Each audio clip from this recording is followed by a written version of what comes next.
Hi, Jake the Spirit Man here. Today we're going to be talking about tequilas and we're going to be reviewing some Reposado tequila. And before we get too far into this video, don't forget, if you like this video, give me the thumbs up. Please subscribe to my channel and ring the bell for notifications and share with your friends because we need to get lots of subscribers to keep this channel going. And give me comments if you want me to see what you want to see in the future, changes to the show. And stick to the end of this video and I'll tell you a fun fact that these three bottles all have in common, besides the Reposados and some words of wisdom from me.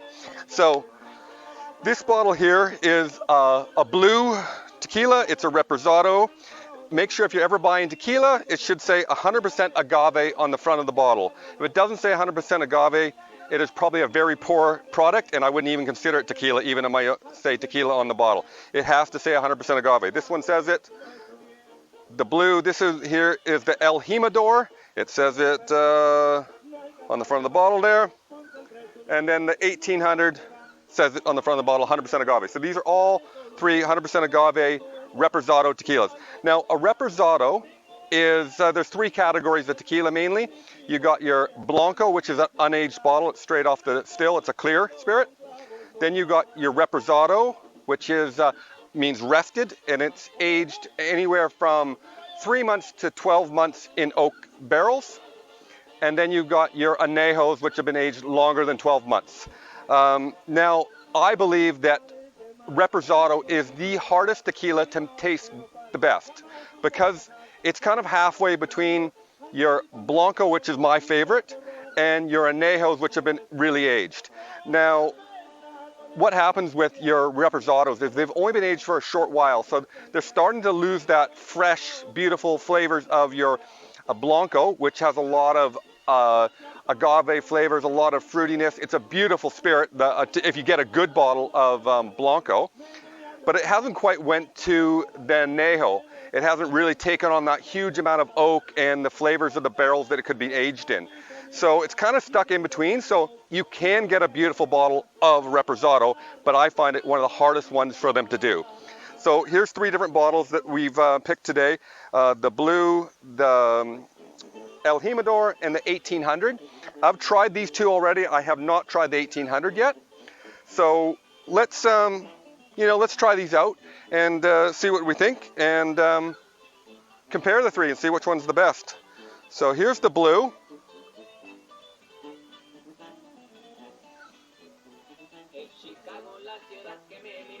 And don't forget, if you're going to drink a nice bottle of tequila, put on some ranchero music. It is beautiful to listen to.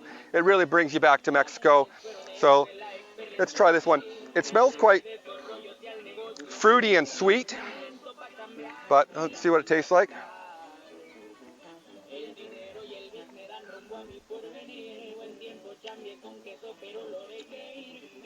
Quite smooth, but a bit bland, not a lot of flavor to it. You do taste a bit of the oak, but it doesn't have the real a strong agave taste. It's quite bland, I find, but it's not too bad. I mean, and Reposados are also not the best tequila to mix for a mixed drink. So a lot of times you should drink them probably neat or with a bit of ice or a bit of water with them. But it's not too bad, but it's a bit bland for my palate. So let's try the El Jimador now. Now, El Jimador actually is the name of the person that harvests the agave cactus. So that's the job, and that's what you get called if you do that job.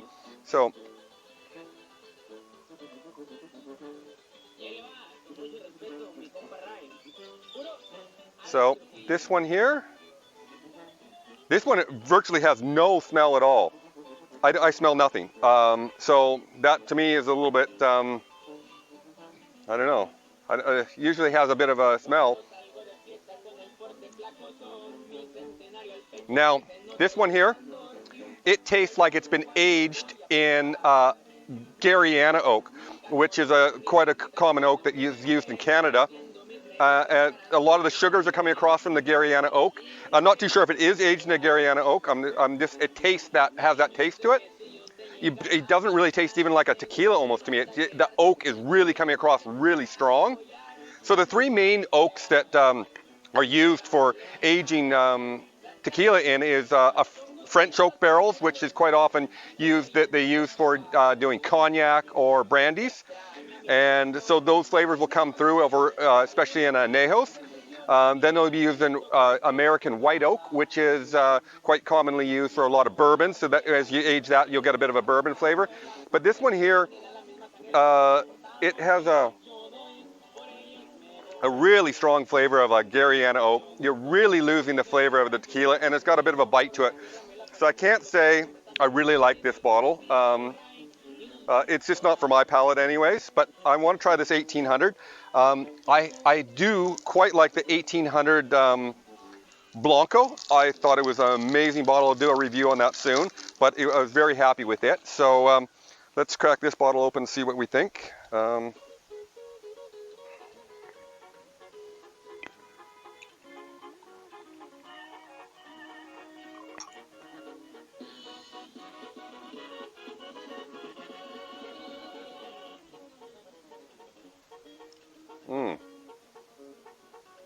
Not a strong smell to it, but